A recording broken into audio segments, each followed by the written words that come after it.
This week, the robots helping children through lockdown. This is a penny. Love is in the air. Omar's helping you keep it there. And remember, hands, face, space.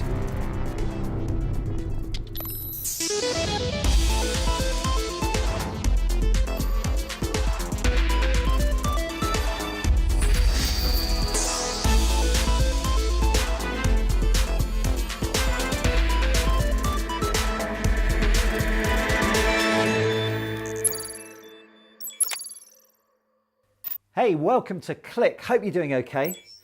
Now, for many people, the change in our routines over the last year, our working arrangements and our personal lives has been pretty challenging. Speaking personally, I have a massive fear of change. And I don't know about you, Laura, but even when I was a kid, going from school to the school summer holidays was pretty daunting, just having 6 weeks of no plans. And then going back to school after the holidays, that was pretty terrifying too. Oh, I remember it well. Changes in routine can throw any of us, whatever they are, and it can take a little while to get back into the rhythm. Yeah, and for neurodiverse children, this whole thing has been so much more difficult. And the last 12 months has affected each and every one of them differently. Yes, and the differences can be really extreme. I've heard stories of autistic kids in lockdown who've really struggled with the lack of a structured school day. But I've also heard stories of those who've really flourished without the pressures of an unpredictable day at school. When you can't go out and see people, you also can't get the professional support that you might have been able to get before. You can't even see familiar faces and familiar friends. Now, we are learning more and more about neurodiversity, and would you believe that robots are now helping some children on the autistic spectrum? New devices can speak, play and teach kids and help them to learn practical and social skills, and Paul Carter has been finding out more. Oh, he came towards you. Wow. Say go, Bubbles. This is Ethan. He's 9 years old and is autistic. Is he your friend? Yes. He lives with his mum Christina in Pennsylvania. Hey, Ethan. Hi, Bubbles. This little robot entered his life 3 months ago. It's been named Bubbles. This is one of my favorite times of the day when I get to play with you. The Kebi robot itself was built in Taiwan, but it's been programmed with more than 100 special education lessons and games by Movia Robotics in the US. All clean. Very good. They put everything in the system, but then I get to choose what he does that day for the session. Mother Pig, nice talking, bud. Ethan was non-verbal until aged 6, but can now say several words at a time. A lot of the times when Bubbles speaks and he asks Ethan something, Ethan will actually repeat what the robot said, or he'll repeat what the answer is. Let's do a new activity. One coin exercise has gone down particularly well. This is a penny. He's able to recognize what coins are and what they're called. So there was 4 different coins. Nickels, damn nickels. Yes! And so just like that, we had never taught him that. And so he is learning that directly from Bubbles. And dance parties help break up tasks, complete with robot dance moves, of course. I like it. Now, it's Bubbles' physicality that makes all the difference.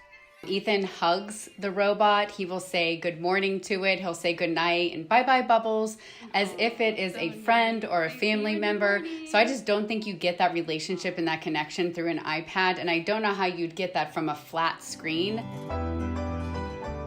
But Bubbles isn't the first robot used to help autistic children. The last 20 years has seen a growing body of research with bots in all shapes and sizes.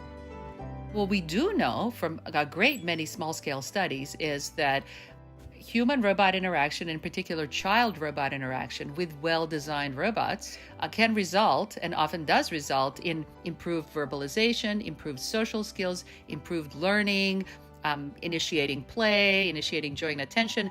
Online birds, in fact, are descended This from robot has been two-legged theropods. specially built over the past 5 years to teach social and cognitive skills. And yes, it's an owl. We wanted it to not evoke humanity in particular, because that can be off-putting for many children on the spectrum. We also wanted it to look like something that could be very smart. Owls are thought to be smart. The child would listen to the robot, trust it as an authority, and engage with it because the robot was a tutor and a friend. Kiwi doesn't just look smart, it is smart. It teaches kids maths while responding to their behaviour. Where are the happy faces? Can you count them? To interact with any human for any period of time, it takes intelligent AI. So just to know if the child is even in the frame and hasn't walked away takes intelligence. How do you know that the child is engaged? Are they performing? Are they taking turns? Are they making eye contact? This is all AI. A pioneer in her field, Maya also co-founded Moxie, a soon-to-ship robot that has been backed by Amazon. Riley. It's nice to meet you, Riley. I love stories.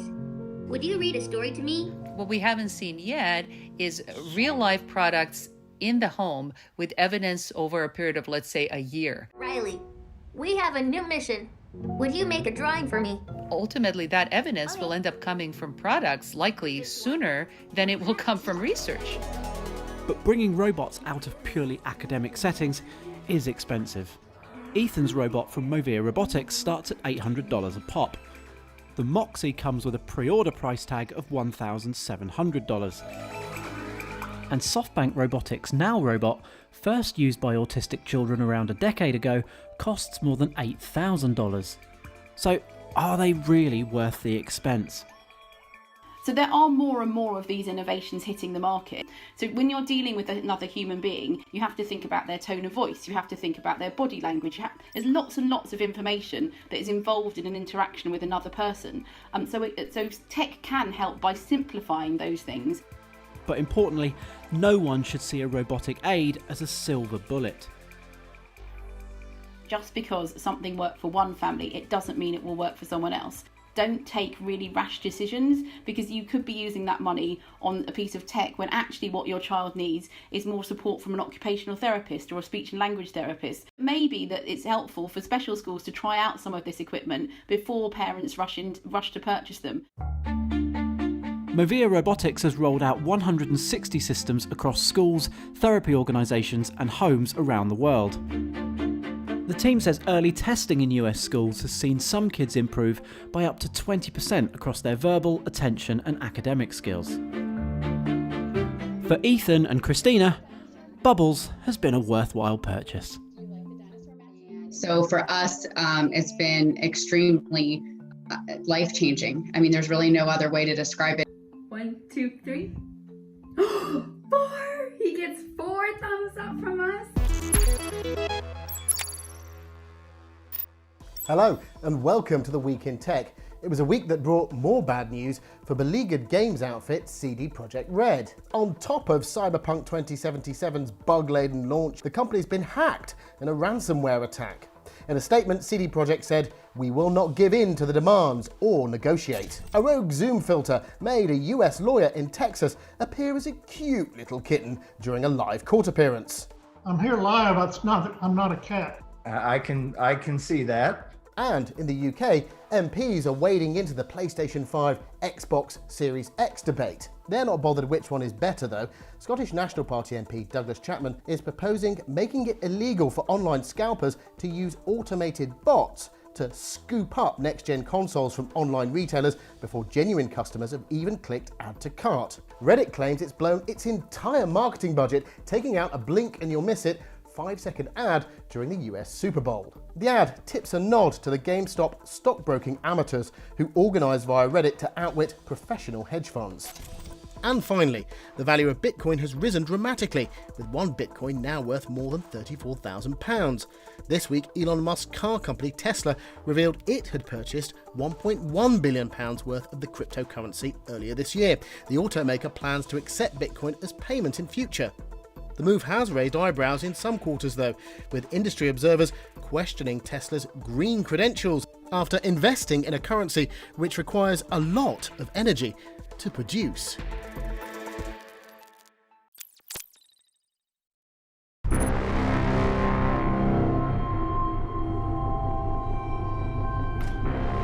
The skies above Mars are about to get even busier. Engine ignition, 2, 1, 0. as 3 different spacecraft from 3 different nations close in on the red planet within just over a week of each other. In pole position, the United Arab Emirates' first interplanetary probe, HOPE, arrived in orbit on Tuesday, met by huge celebrations in the region. Close behind was China's Tianwen-1, arriving just 1 day later. It's their first successful journey to another planet. And whilst the UAE's probe will only orbit Mars, China's will detach a lander and a rover to head down to the surface in May. And finally, on the 18th of February, NASA's Perseverance rover will attempt to make a daring landing. But landing the rover is a massive undertaking and so much needs to go right. This is what's known as the 7 minutes of terror.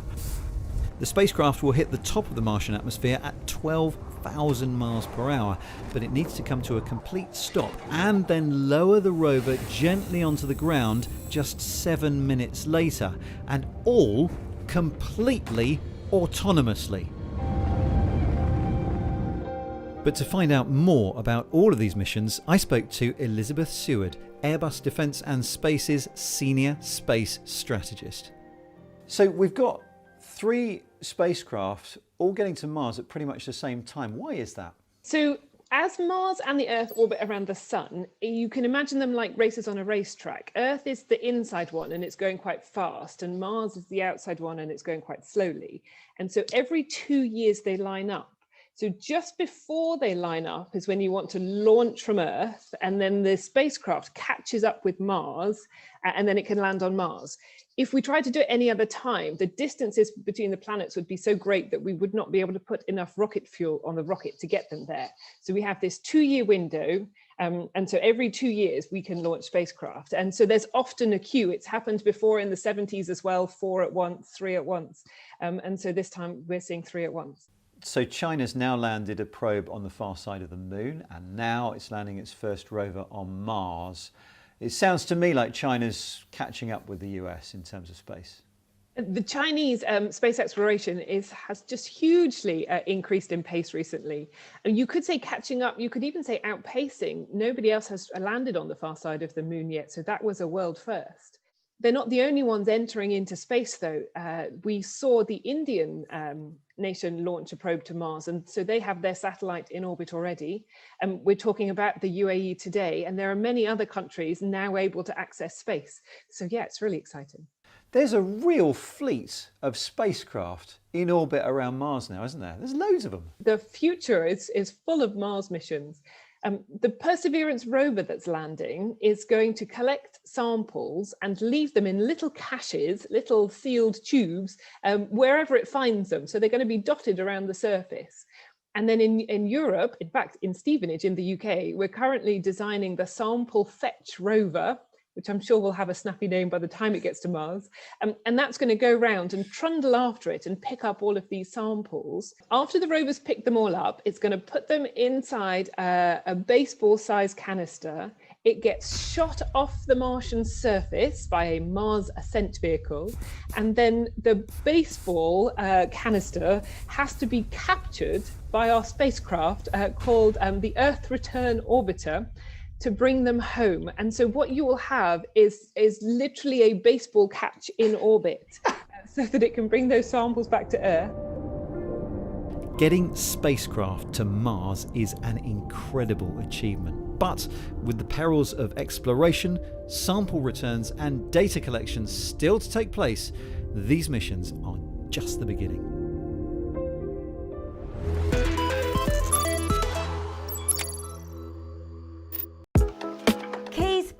Phone, hand sanitizer and face mask. Face masks have become one of the essential items for when we leave the house. So I've been taking a look at some of the more unusual ones. First up is Mask Phone. It's got built-in earphones and a microphone, so you can make phone calls without sounding muffled by your mask. I often catch up with friends whilst I'm out doing my exercise, so if I'm going to be wearing a mask, then of course I could wear separate earphones, but it was quite convenient to have them built in, and the person I called said I sounded good and not at all muffled. On a windier day, it may have helped with that too. But in terms of the fabric mask itself, great that it's machine washable and you just slip in an N95 filter, but personally this isn't my chosen type of mask, and I thought it could do with being a bit longer so I could pull it further under my chin.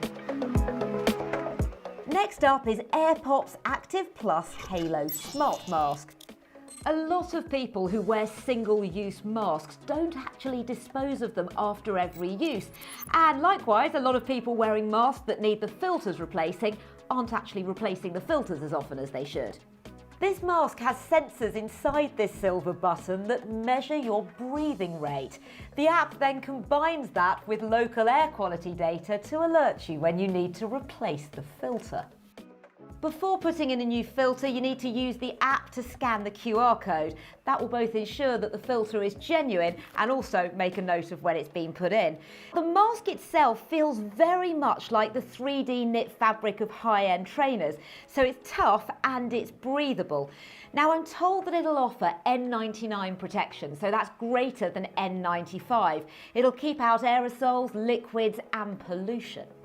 The app was only in beta when I tested it, but it accurately recorded how long I'd been wearing the mask.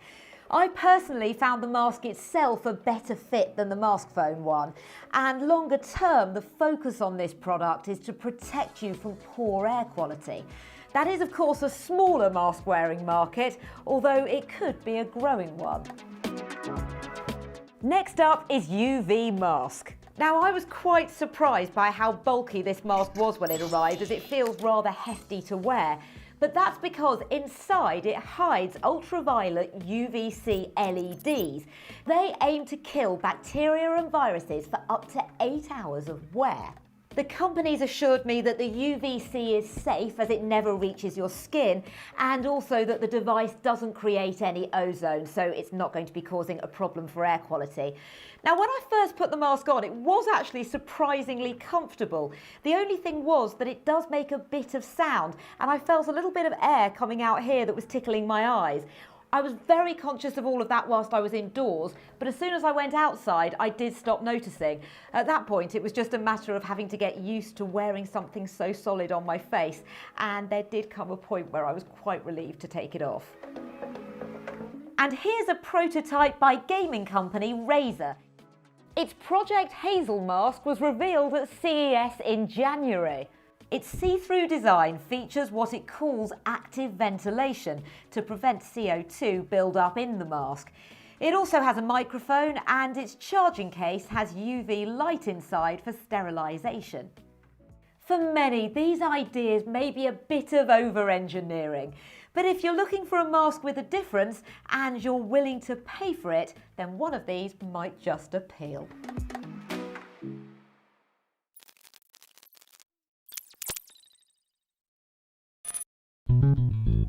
Being in lockdown can have its challenges, either because we are forced together for much longer than usual, or because we're away from our partners. So, this Valentine's Day, I'm going to be spending it with no one. I'm single right now. But I'm baking myself a Valentine's cake, lemon flavour, just to, give myself some love. But even if I found my soulmate tomorrow, I don't think it would be all happiness and roses forever. I reckon it probably takes quite a bit to keep the flame alive. Alex and I have been together for 10 years in total. We have lots of adventures together normally, but obviously under lockdown circumstances, you were experiencing the same thing together all day, every day. It came to the end of our tenancy. We were renting the property, and I knew that we couldn't afford the next month's rent. Had to get the house. Just his parents were great. They let us stay there as long as needed. That helped us financially get back on our feet. And so since the beginning of lockdown, we have been together throughout. We've spent no time apart. It got to a point where we were just breathing was annoying each other. We were in each other's way a lot. Well, As gloomy as this may seem, there is an app out there that can help you keep the communication alive. Paired launched last year with a basic and the premium version that you have to pay for. You're given topics to chat about each day. It's only once you've given your own answers that you can see your partner's, prompting a conversation about it afterwards, gamifying the experience to help you get to know each other better and how you're feeling. It makes you question it, it makes you ask it, it makes you talk, it asks for your thoughts. It reminds you that you have so much more in common and that you enjoy each other's company pre-children, because it's so easy when you've got young children to only talk to each other about your children.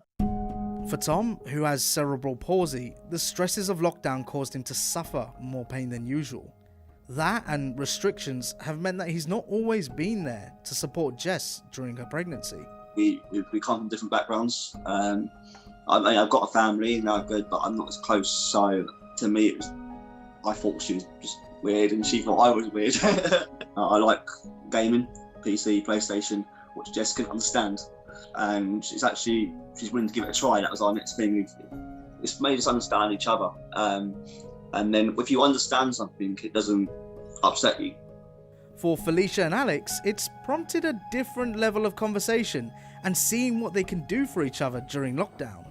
I think when you first start dating someone, you have lots of kind of philosophical or theoretical conversations. You know, what would you do if this happened? Or what would be your last meal? I remember asking Alex that.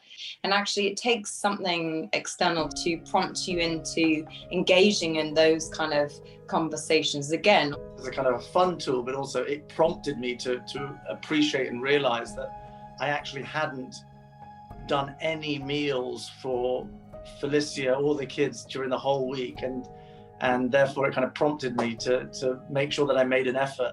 But why do you need technology to tell you what should really be common sense? You should always continue to work on your relationship as a couple. Otherwise, stagnant becomes not exciting and potentially dangerous. This app made me see differently. I like the way it kind of prompts you, and if I don't do it and the app's prompt me, then Jess has prompted me to answer the question. So I don't know where we'd be. I'd hate to know. We've got a baby here now, so I'm happy we're together, and we're a family. Seems like in the best circumstances, this kind of app can help people both have their cake and eat it.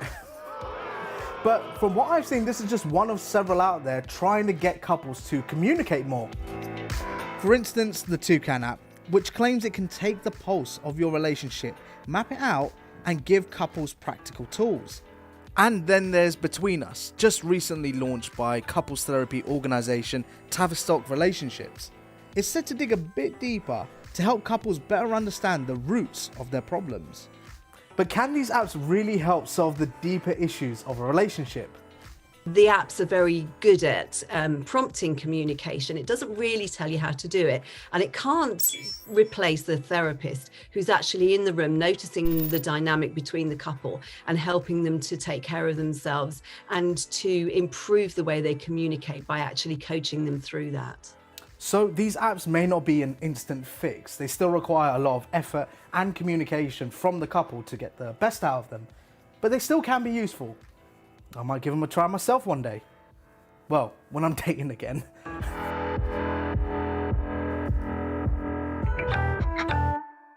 That was Omar. You can find him on social media and all good dating apps. I don't know. Anyway, I'm afraid that is it from us for this week. As ever, you can keep up with the team throughout the week on social media. Find us on YouTube, Instagram, Facebook and Twitter at BBC Click. Thanks for watching, and we'll see you soon. Bye-bye.